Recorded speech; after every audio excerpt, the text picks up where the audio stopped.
Bienvenue pour la revue de presse proposée par la plateforme Pharmacy Lounge. Que faut-il retenir de cette semaine d'actualité en pharmacie? Grippe, prolongation de la campagne de vaccination communique cette semaine l'Ordre des pharmaciens sur son site internet.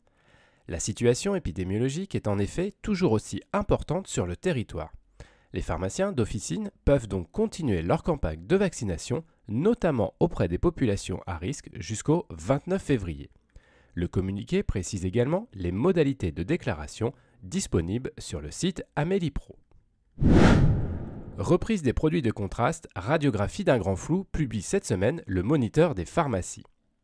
La date du 1er mars approche à grands pas et l'article nous apprend que les conditions de reprise des produits de contraste ne sont pas encore bien établies.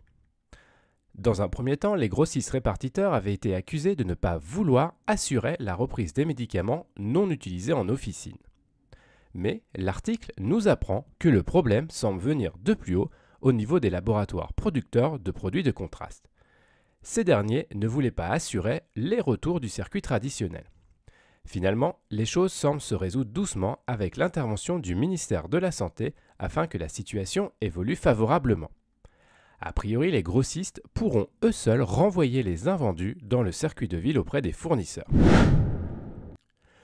Le doublement des franchises médicales sera officiellement appliqué à partir de la fin mars, nous apprend la revue Pharma. Suite aux annonces présidentielles, certaines prestations vont voir leurs tarifs augmenter début mars. Il s'agit, par exemple, du montant sur les boîtes de médicaments et les actes paramédicaux qui vont passer à 1 €. Le transport sanitaire, les consultations médicales ou encore les analyses de biologie vont également voir une évolution de leur franchise. Recherche clinique française, le LEM publie la 13e édition de son enquête, publie cette semaine le média mypharmaedition.com. Selon l'article, le bilan est plutôt mitigé du côté de la recherche clinique, malgré le plan Innovation Santé 2030.